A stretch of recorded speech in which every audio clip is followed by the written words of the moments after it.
ምዕራፍ 20 እስራኤል ከብንያም ልጆች ጋር እንደተዋጉ። የእስራኤል ልጆች ሁሉ ወጡ። ማኅበሩም ከዳን እስከ ቤርሳቤ ድረስ የገለዓድም ሰዎች ጋር ወደ እግዚአብሔር ወደ መሴፋ እንደ አንድ ሰው ሆነው ተሰበሰቡ። ከእስራኤልም ነገድ ሁሉ የሕዝቡ ሁሉ አለቆች ሰይፍ በሚመዝዙ በቁጥርም 400,000 እግረኞች በሆኑ በእግዚአብሔር ሕዝብ ጉባኤ በእግዚአብሔር ፊት ቆሙ። የብንያምም ልጆች የእስራኤል ልጆች ወደ መሴፋ እንደወጡ ሰሙ። የእስራኤል ልጆች ይህ ክፉ ነገር እንደምን እንደተደረገ ንገሩን አሉ።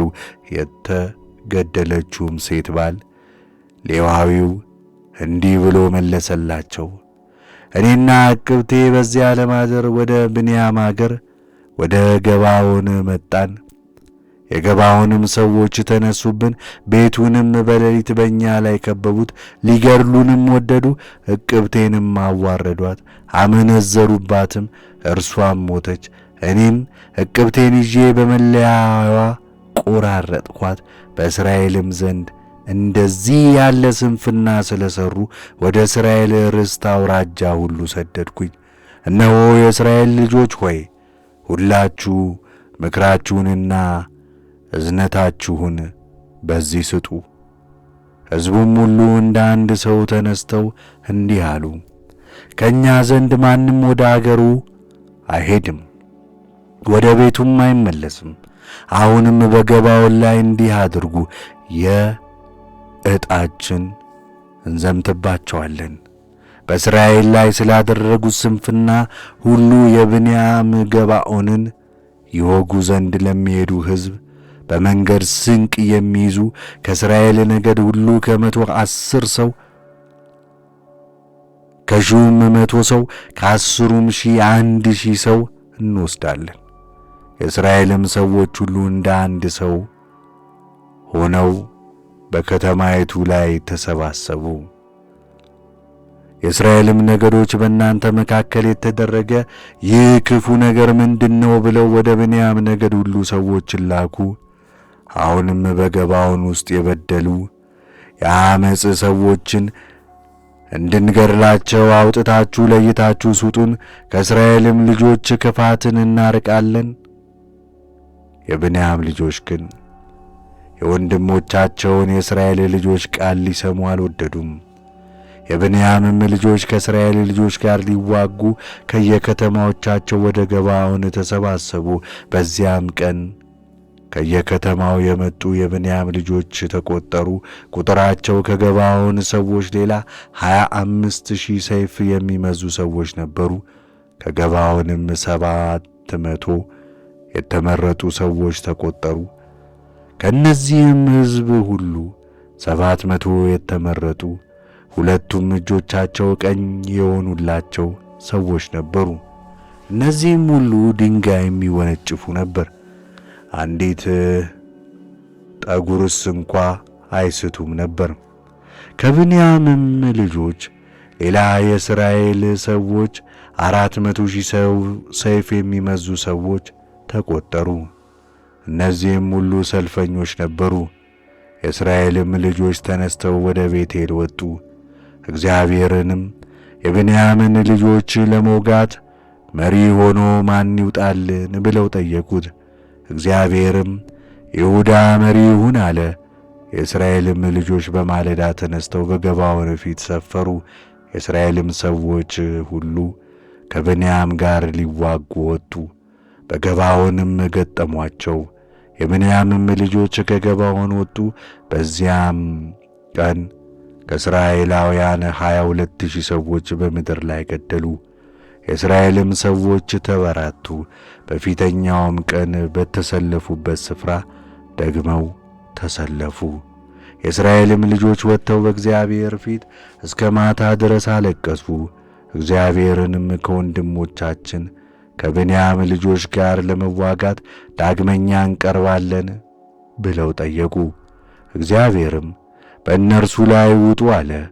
በሁለተኛውም ቀን የእስራኤል ልጆች ከብንያም ልጆች ጋር ሊዋጉ ቀረቡ። በሁለተኛውም ቀን የብንያም ልጆች ሊገጥሟቸው ከገባዖን ወጡ። ከእስራኤልም ልጆች ደግሞ 18,000 ሰዎች በምድር ላይ ገደሉ። እነዚህም ሁሉ ሰይፍ የሚመዙ ነበሩ። የእስራኤልም ልጆች ሁሉ ሕዝቡም ሁሉ ወጥተው ወደ ቤቴል መጡ፣ አለቀሱም። በዚያም በእግዚአብሔር ፊት ተቀመጡ። በዚያም ቀን እስከ ማታ ድረስ ጾሙ። በእግዚአብሔርም ፊት የሚቃጠል መሥዋዕትን የደህንነት መሥዋዕትንም አቀረቡ። በዚያ ዘመን የእግዚአብሔር ቃል ኪዳን ታቦት በዚያ ነበረችና የእስራኤል ልጆች እግዚአብሔርን ጠየቁ። በዚያም ዘመን የአሮን ልጅ የአልዓዛር ልጅ ፊንሐስ በፊቷ ይቆም ነበርና ከወንድሞቻችን ከብንያም ልጆች ጋር ለመዋጋት ዳግመኛ እንወጣለን ወይስ እንቅር አሉ። እግዚአብሔርም ነገ በእጃችሁ አሳልፌ እሰጣችኋለሁና ውጡ አላቸው። የእስራኤልም ልጆች ገባዖንን የሚከቡ አትን ሰዎች በዙሪያ አኖሩባት። በሦስተኛውም ቀን የእስራኤል ልጆች ወደ ብንያም ልጆች ወጡ። በገባዖንም ፊት እንደ ቀድሞ ጊዜ ተዋጓቸው። የብንያምም ልጆች በሕዝቡ ላይ ወጡ፣ ከከተማይቱም ሸሹ።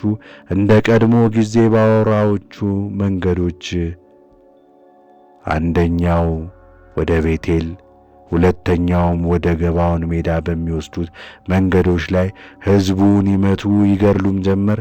ከእስራኤልም 30 የሚያህሉ ሰዎች ነበሩ። የብንያምም ልጆች እንደ ቀድሞ በፊታችን ይሞታሉ አሉ።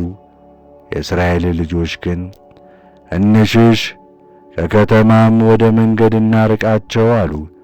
የእስራኤልም ሰዎች ሁሉ ከስፍራቸው ተነስተው በበዓል ታምር ተዋጉ። ከእስራኤልም አድፍጠው የነበሩት ከስፍራቸው ከገባዖን ምዕራብ ወጡ።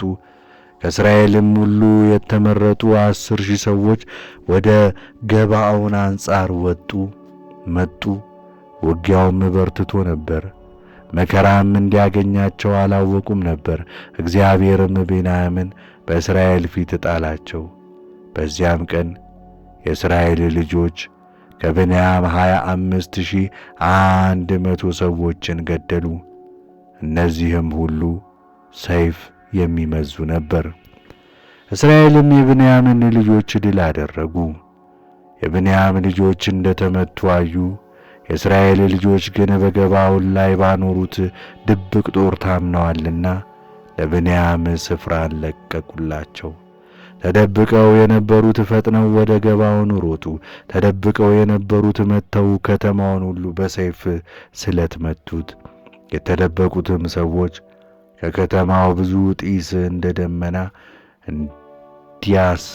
እንዲያስነሱ በእስራኤል ልጆችና በተደበቁ ሰዎች መካከል ምልክት ተደርጎ ነበር። የእስራኤልም አርበኞች ከሰልፉ ተመለሱ። ብንያማውያንም እንደ ቀድሞ ሰልፍ በፊታችን ተመትተዋል እያሉ ከእስራኤል ሰዎች 30 የሚያህሉ ሰዎችን መምታትና መግደል ጀመሩ። ምልክቱም በጢስ አምድ ከከተማው ሊወጣ በጀመረ ጊዜ ብንያማውያን ወደ ኋላ ተመለከቱ። እነሆም የሞላ ከተማው ጥፋት ወደ ሰማይ ወጣ። የእስራኤልም ልጆች ተመለሱ፣ የብንያምም ሰዎች ተሸበሩ፣ ክፉ ነገር እንደደረሰባቸውም አዩ። ከእስራኤልም ሰዎች ፊት ወደ ምድረ በዳ መንገድ ሸሹ። ሰልፉም ደረሰባቸው።